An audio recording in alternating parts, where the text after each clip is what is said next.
You're listening to the RC Executive Lounge podcast, the show where healthcare revenue leaders share real-world strategies, hard-earned lessons, and bold ideas shaping the future of revenue cycle. Hi, everyone, and welcome to an episode of the RC Executive Launch podcast series. As you know, I'm your host, Praveen, and I'm really thrilled you're all here today. Today, I'm personally excited to welcome a guest whose experience and perspective makes this a conversation you do not want to miss. We are thrilled to welcome Garrick J. Stoldt, Chief Financial Officer at St. Peter's Healthcare System in New Brunswick, New Jersey. With over 40 years leading healthcare finance and over 21 years at St. Peter's, Garrick has been instrumental in steering St. Peter's through some of the industry's most pressing challenges, like navigating Medicaid cuts, 340B pricing pressures, rising payer denials, and the strategic integration of AI into financial operations projects. A certified public accountant and a fellow of the Healthcare Financial Management Association, Garrick is widely recognized for his visionary leadership. He was honored as one of NJBiz's leaders in finance in 2021. He continues to shape the field as an adjunct lecturer in healthcare finance at Rutgers University's Bluestein School. Garrick, welcome to the show, and thank you so much for joining us today. Praveen, thank you very much for having me. I really appreciate it. Very excited to dive right into the conversation. So let's start with our first topic. There is so much happening in healthcare, finance, and RCM today, more so than ever, because of Agentic AI and all these other newer technologies entering the field. And of course, there are always never-ending pressures that your teams face today, from claim denials to payer delays to patient financing to staffing gaps. There are so many challenges. Looking at this landscape, looking at the innovation that's coming out in the market, how do you go about setting your top strategic priorities, looking forward 3 to 5 years ahead and looking in the next 10 to 12 months? Well, you said it correctly that the pressures on the healthcare systems are greater than ever before for multiple reasons. Now the governmental pressures of Medicaid cuts and the pressures by the managed care companies and policy changes that are affecting payment and the denials and delay of payment is enormous. I think it was maybe a month ago, Kaufman Hall did a little expose on what health systems need to do in order to kind of confront these challenges. It's almost going back to the basics, going back to developing new strategies on dealing with the revenue cycle, dealing with lowering your length of stay and your operations, improving your identification of patients, whether they're admitted or they should be in observation or they should stay in ED status, and statusing patients correctly.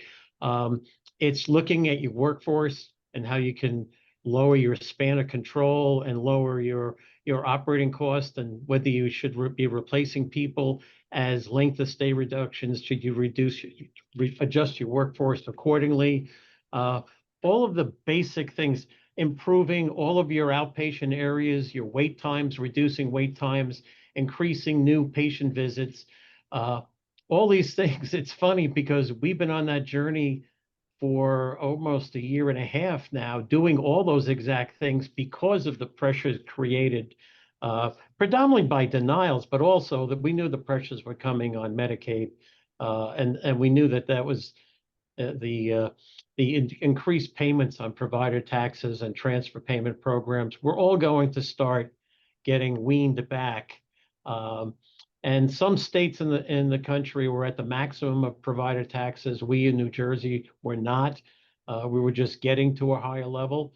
So the impact for New Jersey hospitals may not be as severe in the initial stages as other states which were at the maximum of transfer programs and provider taxes and transfer programs. So So we're kind of in the middle on that. So we're actually going to see a pickup for these supplemental programs and for the rest of 25 and into 26 before we start seeing some tail off by some of the big beautiful bill that will be hitting us. So it's kind of back to the basics of readjusting your entire organization through all of your operating indicators to maximize your office practices, your office visits that will generate admissions back to your hospital, and then having the throughput in your ORs to be more efficient through your throughput in your emergency room to be more efficient, and to make sure that you're moving some services out to your outpatient areas so you're not clogging up the ED inappropriately. So it's all the things that you have to do from an operational standpoint, but it really every so often you have to readdress it again because things change. You get FTE creep and you get other types of internal pressures because you have to adjust to. I'll take the revenue cycle, for instance. We've had a huge impact on over the last year and a half on denials. We're down now under 4%. And I've been to a couple of conferences recently where big health systems that are much larger than us are saying that they've gotten their denial rates down to 8 and 9%. And I'm scratching my head saying, well, you got a ways to go before you, not to say we're not the best at revenue cycle, but we were much higher as I guess the middle of 2022, when payers started to really ratchet up the denial process in a whole bunch of different categories. And we had to add staffing to our model. We had an assessment of our revenue cycle about 2 years before that, and we were hitting on all cylinders. They had only minor tweaks to it, but we had to change it all around when the denials started to really go crazy, and we had to really change our throughput of how patients come in, how we categorize them, putting resources in the ED that we hadn't done before, really improving our utilization review process, our physician advisors, improving their process and maximizing that we get every patient identified that we're going to be denied, that we actually do peer-to-peers on a 100% basis. And even on a patient accounting side, to adding resources for denials management so we can identify trends where denials are coming from so that we can redirect our resources to attack those issues. Makes sense. And when you look at these priorities from the lens of RCM teams always tend to have a long list of priorities because there's so much to do in that area, right? But of course, every organization has to make some tough choices when they create a roadmap or a strategy for a year. Can you share an example of where you had to say no to a really good initiative in favor of something even more critical? Well, we did have an AI recommended resource in a clinical area that was going to help patient care, but there was no return on investment. It was zero. So as a matter of fact, we just had a long conversation at our senior management team last week, specifically on the issue of identifying AI opportunities and have a collective team assess it before we even attempt to. If it doesn't have a return on investment in today's environment, I don't think you should really be going that route until you've maximized all the areas where you can. And so we have said no already on a clinical area, and we're actually instituting an AI resource in our physician office practices to help identify their problem list. I don't know if you know that when you go to see a primary care doctor, whatever, they usually, whatever your medical conditions are as identified in the electronic health record as a problem that you need to address. And every visit should address those problems. But as you're seeing lab results, interviewing patients, and AI taking over, certain predictabilities now come to play that as a practitioner, you can head off from having a serious medical incident. So we're trialing that out now, and it looks very promising. We've also done other resources in the ED and in a similar fashion to better manage patients as they come in the door and help the practitioners do what they do best. Makes sense. And I'm going to take a couple of points that you had mentioned in the last few minutes for my next question. You mentioned your claim denials are at 4%, which is one of the lowest in the industry. And you also mentioned you typically like to pick projects that tend to have good ROI. So looking back at the recent HFMA event a couple of months ago, utilizing agentic AI for something like claim denial prevention, patient financing, financial assistance was all the rage at the event, right? So when you look at your own strategic priorities, where do you see something like claim denials or patient financing fitting into the strategic priorities? Is that like always an ongoing priority every year, or does it vary from one year to another? It's always a priority, revenue cycle, because it can slip so fast. We were doing great, and suddenly our results weren't what they used to be. Going back prior to the pandemic, our denial rate was actually at 2%. So now we think we're doing pretty good at 4% because it's now been an avalanche of new issues coming forward by payers that we're trying to address. We have, and even on things like peer review, and we have a good team of one physician in particular, but we have others. So we have a team, we make sure that 100% of denials while patients are in-house get peer reviewed and go back to the payers. And we're right now running, we just hit our last month, our highest 80% success rate. When we started, we were only at about 35% success rate. So we've That's a big improved improvement. that. But just because we got the medical director of a payer to reverse a decision on a denial doesn't mean it got paid. We have to do, our back end people have to do the follow-up work to make sure that the payer actually reverses it in their claim adjudication system, because we're seeing at about a 10% failure to adjudicate the claim after it's been overturned, requiring us to do follow-up. Otherwise, we wouldn't get that extra 10%.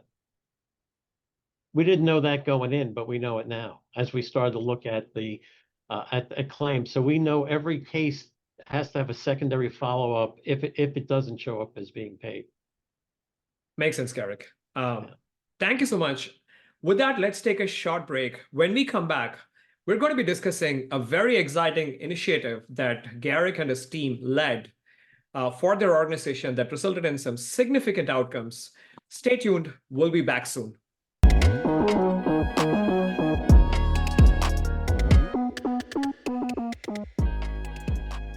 This episode is brought to you by rchq.com. That's ARCEEHQ.com, the Agentic AI platform helping healthcare providers improve financial performance by simplifying patient financing and financial assistance. From faster approvals to fewer write-offs, RCHQ makes it easier for patients to pay and for providers to get paid. Learn more at rchq.com.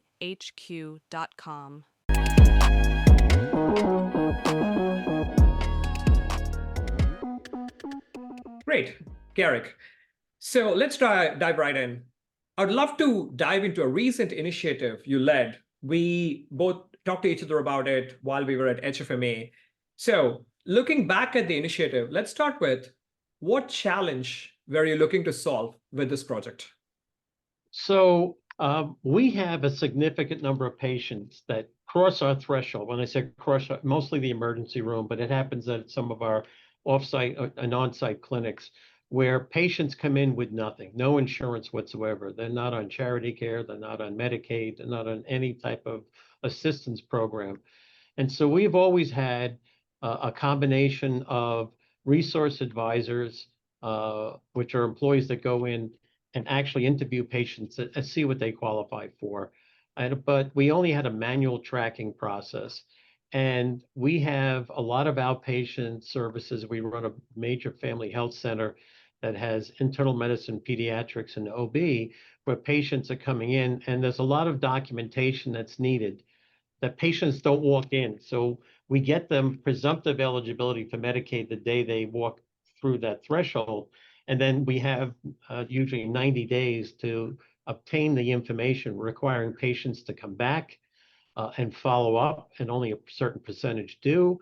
And we know, because a lot of this is repeat business. We are a Catholic organization, and our mission is to take care of all people, regardless of their ability to pay. So we never turn anybody away. We did require for a period of time a deposit towards care, of nominal amount, just to get them to come back to complete the documentation. Because if we're going to take care of them anyway, and they know that, patients aren't going to be as willing. But if you put a few bucks up front and say, okay, you'll get your deposit back as soon as you provide the information, even that was only somewhat successful. But we're using manual Excel spreadsheets, and we know we were missing a good percentage of patients. And because of things like the transfer program, the outpatient Medicaid managed care transfer program, we get additional payments outside the payment for the claim.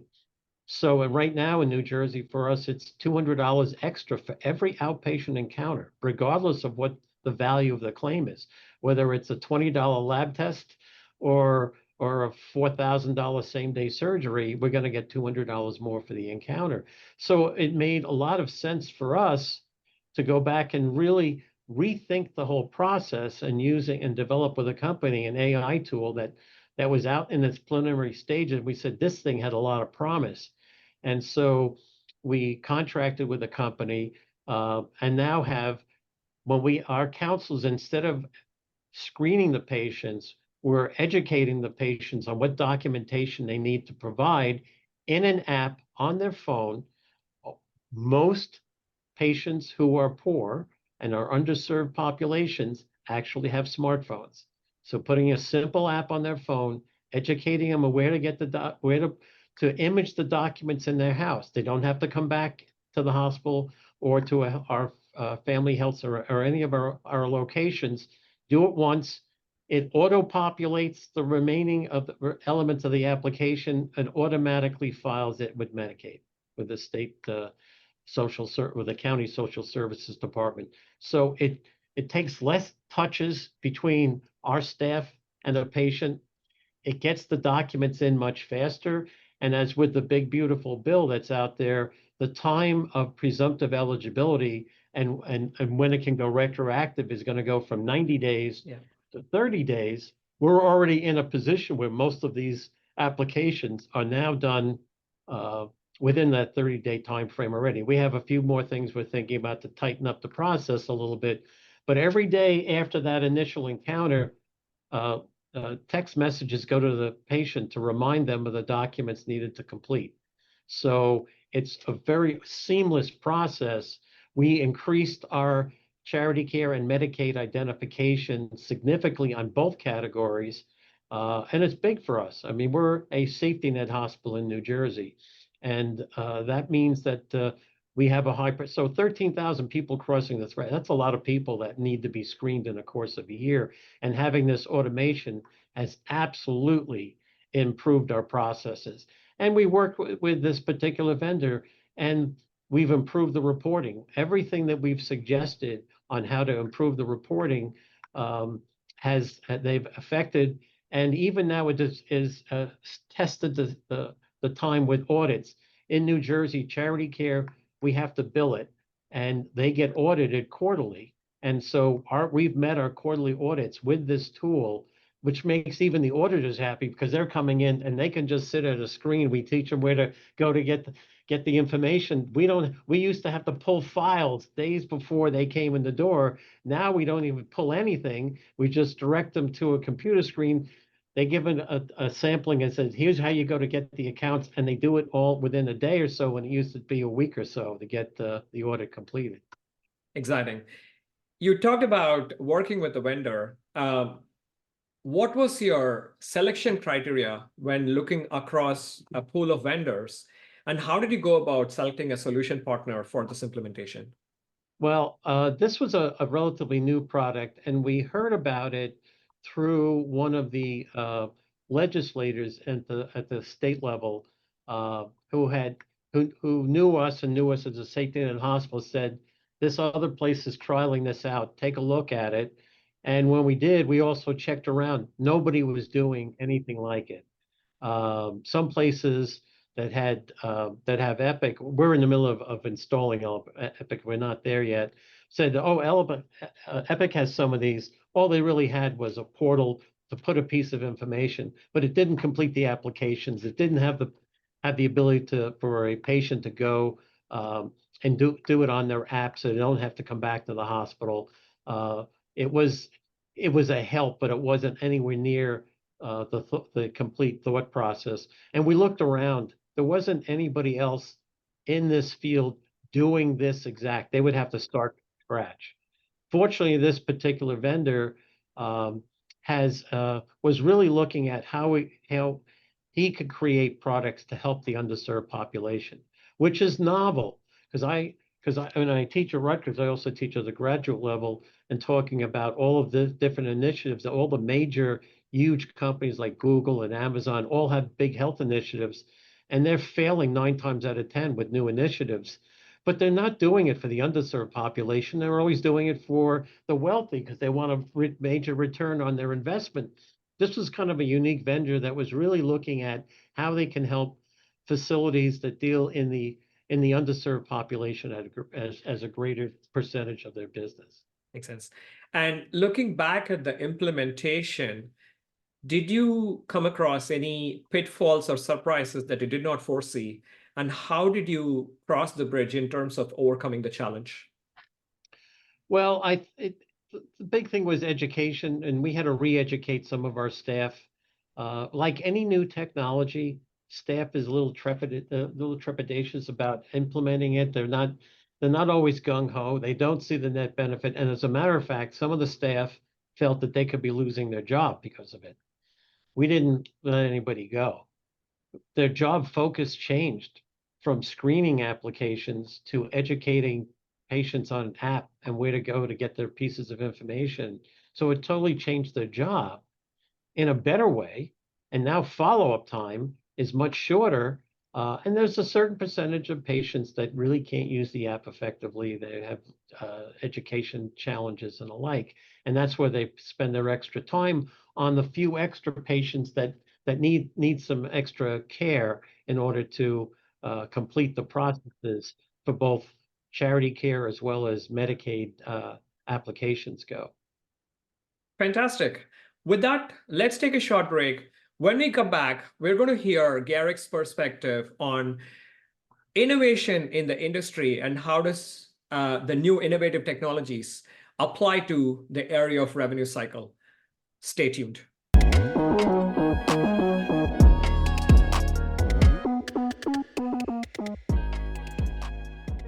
The RC Executive Lounge is proudly sponsored by rchq.com. That's ARCEEHQ.com, where Agentic AI is transforming how providers manage patient payments and financial aid. Providers using RCHQ are seeing more collections, less manual work, and greater access for patients in need. Visit rchq.com to learn more about the platform and schedule your personalized demo.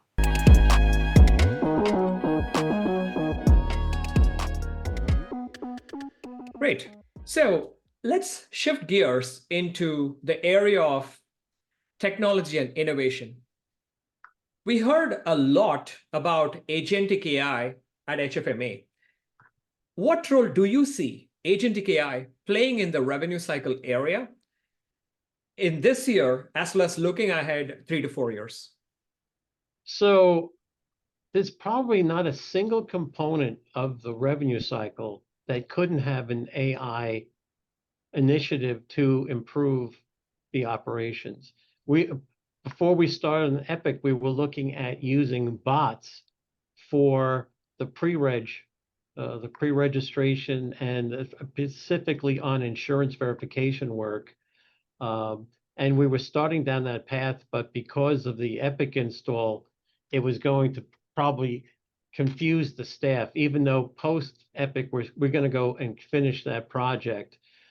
And not to let people go, but to automate the process so we get all encounters, not just the ones that have high dollar value, like admissions and same-day surgeries and certain high-end outpatient procedures, but across the gamut. We don't have the staff to insurance verify everybody for everything, but with bots, we can expand the field quite a bit to make things much easier for our staff, and then redeploy that staff in other areas. Because we don't look that we're going to lose people, we're going to have to retrain them in other areas.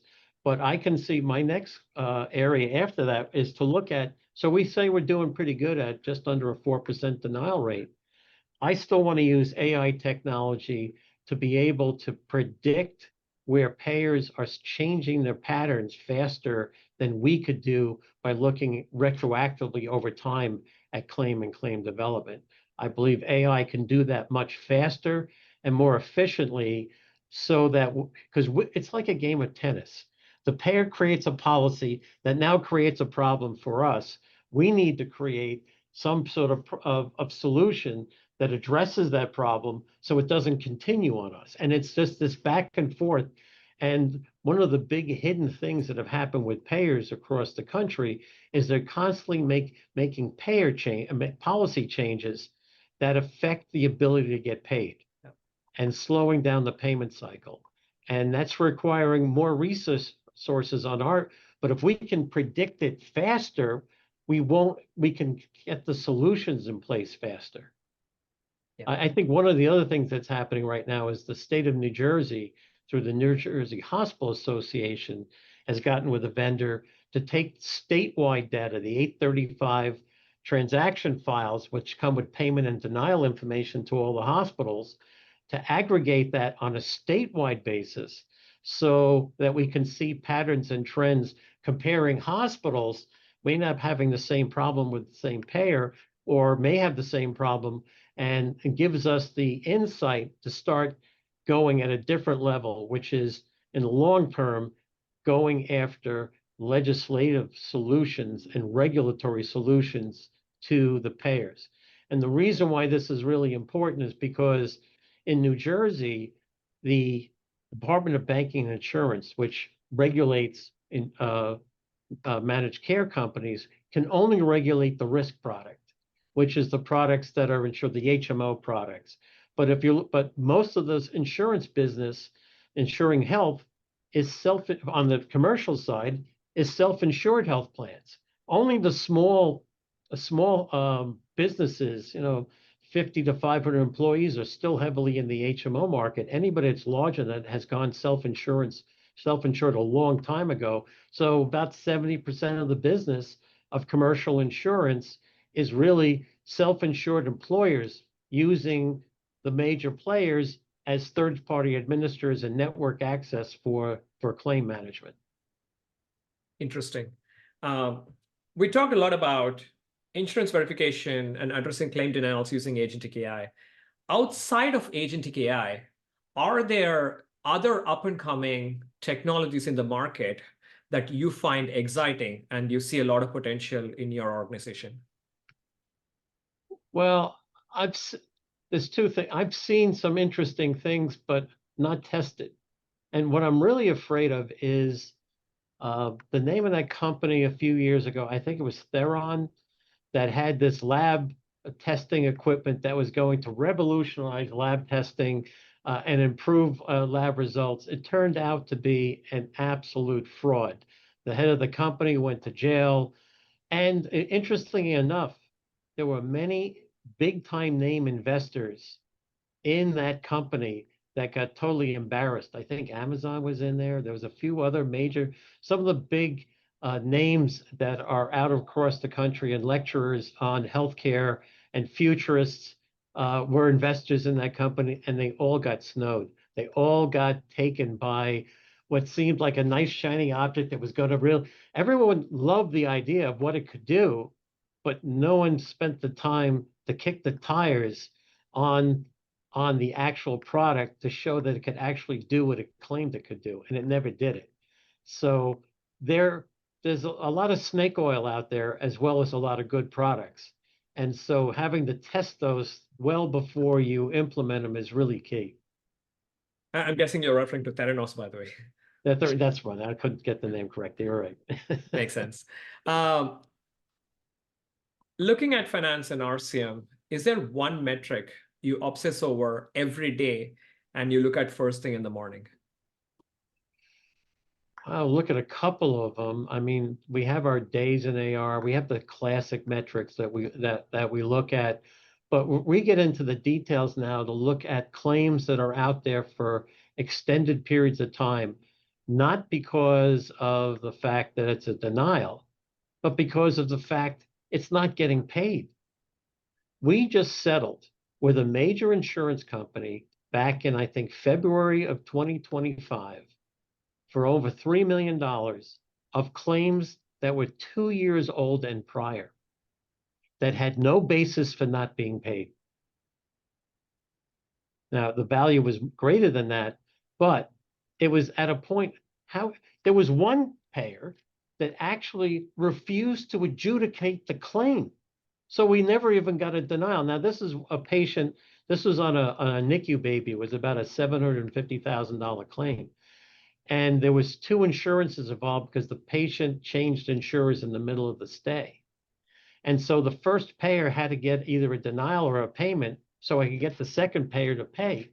That first payer wouldn't adjudicate the claim for 3 years. Wow. A self-insured claim. I had no basis to go to any sort of regulatory body to complain about it because it was a self-insured claim. This is the sort of egregious practices that are going on now that unless you're on top, and we don't give up on anything. Some of the big systems I know, after 180 days, they give all their accounts out to someone else. And I guarantee you they wouldn't follow up unless we follow up on we know every claim that's outstanding that should be paid, that has no justification for non-payment, and we follow up. Other vendors would give it a period of time and then probably drop it off. To go as long as we've had claims that are paid after 4 years. That's how far back some of these egregious practices go. But unless you're on top of it on a regular basis. So we look at each payer and look at the outstanding old claims and bring that to the fore with meetings with the payer. And it can't be at the staff level. They can handle the day-to-day transactions and things that we have representatives from the payers. They'll handle but sometimes it's the big claims that we need to have senior executives on both our side and the payer side to get the attention it needs to get paid. And unless you're doing that, you're not going to get resolution. That makes sense. With that, let's take a short break. Stay tuned. We'll be back soon.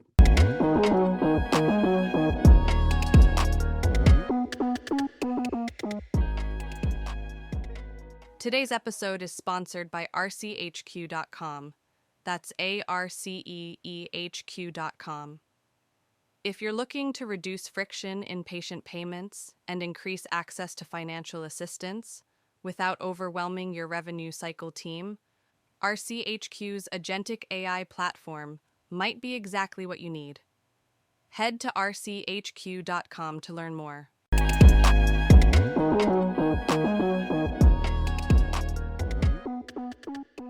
Garrick, when you're executing projects of this scale, change management is really hard, especially in complex RCM environments such as yours. How do you build momentum for change across your teams? How do you bring people together to successfully execute these projects? Well, a couple of things. One, you need to bring all the payers, all the employees involved in all the different areas together to start with. And secondly, you have to, I think Stephen Covey, he wrote the book, 7 Habits of Highly Effective People. Begin with the end in mind. What's the outcome you're trying to achieve? And get that group of people that will be affected by that project. And in the case of revenue cycle, it goes pretty wide. You need to get a lot of the clinical buy-in to go along with what you're trying to achieve and get them to buy into the solution. And if you don't have that, you're going to have a very tough road to hoe. And let it be known up front. Don't sugarcoat it. If you know you're going to have disruption along the way, which most projects do, be open and candid about it. as opposed to just, let it fly and then deal with it as it happens, because that's not a good way to handle it. You may not know all of the interruptions that will take place on it, but anything you do know from other places that have implemented something, make sure everybody knows what those interruptions will be, and you'll have a better outcome, and people will be understanding. It's what they don't know that hits them, that people get upset. But if they do know, and most people want change. People say you don't want change or whatever. Most people don't want to change what their behaviors, what they're doing now, but they all want change. And I can prove that easily. Just look by how many people buy lottery tickets. They're looking for a change. They're looking for that big payday, and they're looking for that because they do want change. It's a positive change. So you have to make sure that any changes you're bringing to the organization, you have to bring the positives out so that you can get the buy-in to get them to work, people work effectively to make the change happen. I've done a number of projects internally here over the years that had a lot of headache to it, a lot of gnashing of teeth and people getting at loggerheads, but keeping the end in mind and arresting people's fears. Today, because of technology, the big fear is I'm going to lose my job. And you've got to make sure that that's not the reason why you're doing what you're trying to do. Yeah, that makes sense. If there is one piece of advice that you could give to another RCM leader or a CFO who's potentially tackling similar challenges in other organizations, what would it be? I think sometimes you need an independent look. You can get too close to the internal operations and the people, and you've got to take personalities and people out of the equation and look at raw processes. Some people can do that well within their organization, and sometimes you need an outside independent look to make that happen. So it varies among organizations. We have some really good critical thinking people here internally that can look at aspects to it. But even then, sometimes an outside perspective gives you that extra insight that you don't see in the process. And with revenue cycle today, everything has to change because the payers are making us change every day. That makes sense. One last question. Could you tell me about a recent book, a podcast, a framework, or even a TV show that has significantly influenced your leadership thinking when you approach RCM and finance in healthcare? Well, it's talking about a TV show. You just hit me on one aspect. When I start my class at Rutgers every semester, I get a little background on myself, and I answer the question I get asked the most: what keeps the CFO up at night? And I show them a piece of technology, a little device, and I ask if anybody knows it. Only once in 10 years has anybody ever guessed what the device is. It's a tricorder from a 1960s TV show called Star Trek.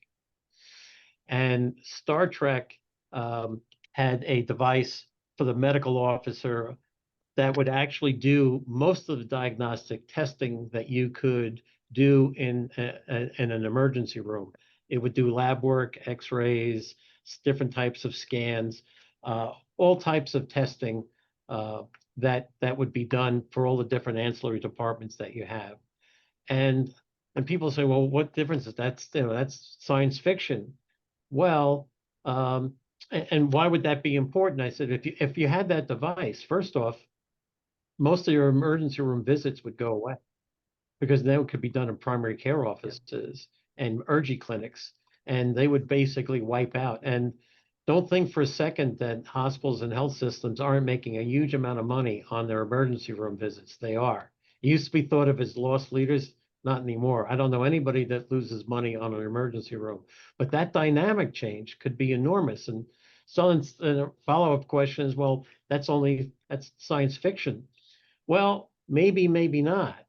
There's a company on the West Coast called Qualcomm that put $20 million up for for inventor that could invent most of the elements of what a tricorder does.